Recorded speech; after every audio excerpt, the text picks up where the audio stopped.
My neighbor Dr. Gregovich suffered both of life's greatest calamities. The first was falling in love, a rebellious and generally discouraged affliction to which he accidentally exposed himself when he was just 5 years old. Elaine, age 4 at the time, had given him a snow-white rose doubtlessly obtained unlawfully, and if Gregovich's account is to be trusted, then he was helplessly within her power ever since. The fact that his first instinct was to eat the rose apparently did nothing to lessen the potency of this gesture. Fortunately for Gregovich, he thrived despite his adverse condition. By some miraculous trick which he swore he never anticipated, Elaine even came to love him back. It didn't happen all at once, but rather as a cumulative study told by the years of his devotion.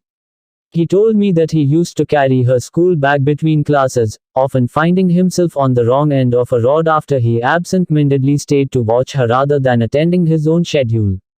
He had stolen his first kiss in 2nd grade by convincing her that she was a flower while he was a visiting bee, and by their junior year in high school, they were already engaged.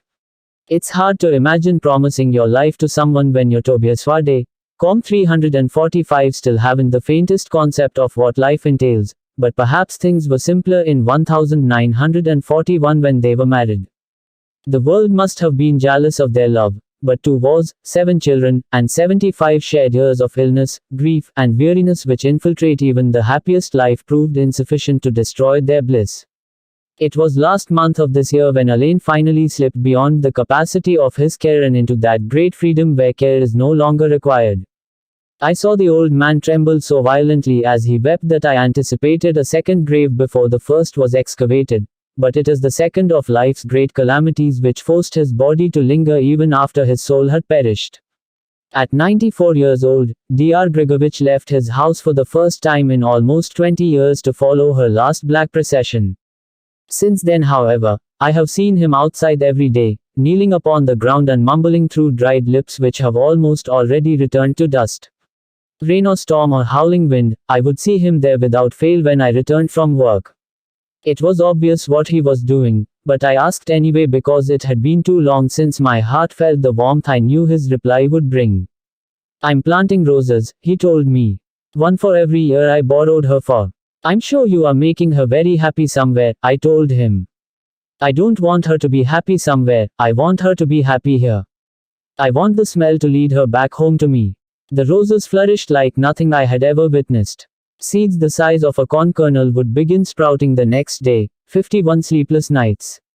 346 and a week of growth conjured up a wild thorny expanse which I couldn't have traversed with a ladder. And the roses, magnificent white blossoms, pure as starlight, beamed through my bedroom window each night as though the whole tapestry of the heavens had fallen to settle in his garden.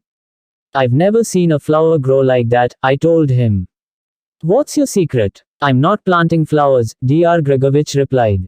I'm planting memories. The older the memory is, the deeper the roots and the more precious the bloom. The next night I was woken by a terrible scream which my weary mind struggled to comprehend existing outside of a nightmare. I rushed to the window and saw Gregovich kneeling once more in his garden. The moon cast a net of light which caught the blood covering his body, and I rushed at once to his aid. What was he thinking gardening in the middle of the night? He must have cut himself with the shears, and I more than half expected to discover one of his frail hands, skin thin as rice paper, clipped straight from the stump. Down the stairs, out the door, breath coarse in my lungs, I stopped suddenly short. Gregovich sat calmly washing his hands with the gardening hose. Beside him lay a dead goat with a savage wound across its neck. No, there were 3 of the animals here. The first 2 were already hung up by their feet with buckets placed below them to collect the draining blood. The sticky sweet air from the flowers was tainted with the pungence of death, and I could see that 2 rows of his flowers were already dripping with their bloody varnish. Are you out of your mind? What on earth are you doing? It occurred to me, he said, now washing congealed blood Tobias Wade, Com 347 from his paint brushes, that white roses are a lie. I can't entice Elaine to return by pretending all our memories are pure. I must show her the truth, the pain, the brutality, and the suffering of life, but remind her too that such sacrifice is still part of what makes it so beautiful. I was so bewildered by his explanation that I couldn't find anything to reply. I even helped him string his third animal above the buckets before going back inside to take a shower. He promised me that he didn't need to slaughter any more goats to finish his garden, and that he would later prepare the meat in a stew so that nothing was wasted. It was certainly the most peculiar way of dealing with grief I had ever encountered, but besides the initial shock, I didn't see anything especially more abhorrent about the situation than if the animals were killed by a butcher. Perhaps I was only making excuses to get back to bed though, because the next morning I was appalled by the sight outside my window. While the mask of night had subdued the color into subtle hues, the sun revealed the devastation of his sloppy work. Blood pooled upon the ground where it dripped from the flowers, leaving them unevenly streaked and stained like a field of open wounds. Bloody footprints invisible in the night crossed to and fro across his yard, and the swarming buzz of flies and stench of death made me feel as though I'd woken inside a battlefield. I crossed his yard delicately to confront him, careful not to tread in any of the tributaries of blood which snaked through the irrigation to coalesce into a small river which flowed into a nearby ditch. As I passed through the garden, I noticed a staggering array of signs which punctured the sticky red soil around each plant. 51 sleepless nights 348. Goat, rat, chicken, cow, dog. I was covering my nose with my t-shirt when I pounded on his door. The flowers beside the house were stained much darker than the others, and the dry soil told me he had been doing this for far longer than I knew. We both lived on the outskirts of a small town where no visitors were likely to trespass without warning, and if it wasn't for my intervention, he might have cut his way through an entire farm. Do you like it? I nearly added to the menagerie by jumping straight out of my own skin. He was standing behind me, grisly shears in hand, still soaked from his perversion. There weren't any footprints upon his doorstep, so he must have been attending to his macabre work all night long. It's the most wild thing I've ever seen, I told him honestly.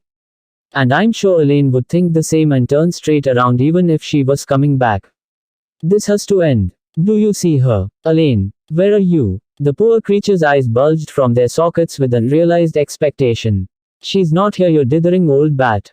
Then how can you say this is the end? He asked, swaying dangerously upon his feet as he pivoted to face me again. The slick shears gleamed evilly in his hand, and though I discounted him for his age, the magnitude of destruction around me proved some fire still burned within him. For both of Tobias Wade, Com 349 our safety, I resolved to notify the police instead of handling the situation myself.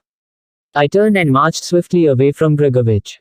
I held my breath for as long as I could, but released it with an involuntary gasp before I had cleared the garden.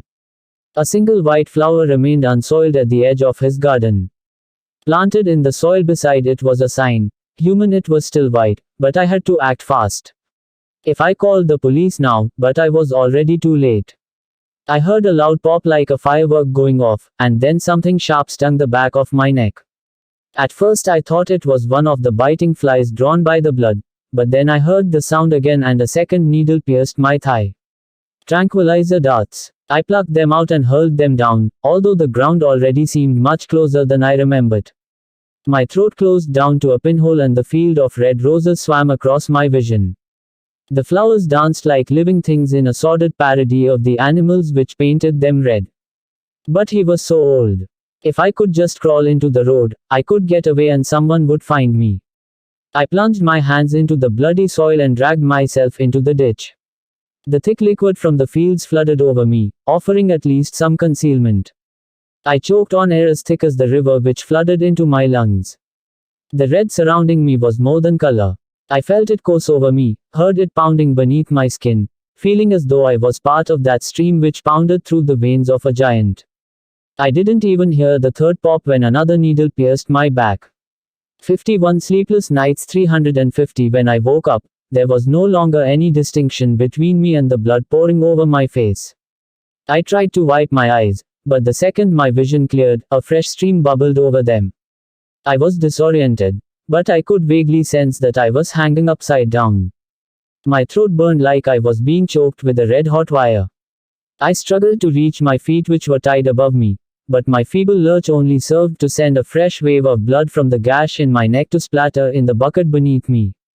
I tried to scream, but all that came out was a wet splutter. I felt myself slipping out of consciousness again, but I held on and rubbed my eyes clear once more.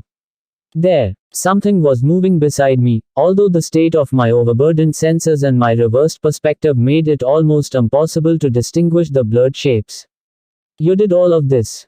For me. A voice. A woman's voice. I squinted and rubbed my eyes again. There were definitely two sets of legs beside me. I recognized one as Gregovich's stained overalls, but the other in a black dress was unfamiliar. It's my beacon, Gregovich said. I didn't want you to get lost. My vision slid away from me and I must have blacked out for a moment. Then my body lurched and I drifted through consciousness again. An old woman in a black dress was cradling me and easing me to the ground. Shush, she whispered. Don't worry. When your time has come, someone will call you back home too. Blackness returned, so deep and peaceful that I seemed to have slipped out of time and space altogether. My pain was Tobias Wade. Com 351 gone. My thoughts were as diffused as smoke in the wind, although I did have a vague conception that I was looking for something. Then a bright light pricked my vacuous abyss and forced my attention to focus on the spot. Gradually it grew brighter, until with a blinding flash I felt a gasp of cold wind penetrate my lungs. I was lying on the red soil. My hands raced to my burning throat to feel a thick gauze wrapped around the jagged wound. It took me a full 5 minutes to stand, all the while unable to process any thought more rudimentary than an awareness of the light. Finally, agonizingly, I brought myself to my feet. The night was thick around me, and all the lights from Gregovich's house were out. Gradually my eyes regained their focus and the brilliant white light faded into the pale reflection of the roses around me. There was no sign of the blood upon their petals, and each blossom shone with the same incandescent splendor which pierced the darkness I was in. I managed to call an ambulance before slipping back into oblivion. I had suffered severe blood loss, and the doctor said that it was likely that my heart stopped beating for several minutes. If someone hadn't taken me down and bandaged my wound, there is no chance I would have survived. There has been no sign of Gregovich since the police swept his house, although his car remained parked in the garage. I even checked the grave where his wife was buried, but this too remained undisturbed. I tried to explain what happened, but the condescending explanation I received was that the bleeding and the tranquilizers caused me to hallucinate. That's what I would 51 sleepless nights. 352 have thought too, if it wasn't for the field of snow-white roses outside of my window. I think that I really had been lost for a moment, until something had found me and called me home. Of all the worrisome mystery of this situation, there is one thing which most prominently denies my sleep at night. One of Gregovich's sons stayed at the house last weekend to pack up the old man's things. After the son had gone, I took another walk through the garden out of a morbid curiosity to try and shed some light on this horrendous business. All 75 white roses are as brilliant as ever, but the son must have still made some alterations in the garden. Instead of the myriad of sacrificial animals once depicted on the signs, there is now only a single word blazoned across every board that stands as stoically as headstones. Human.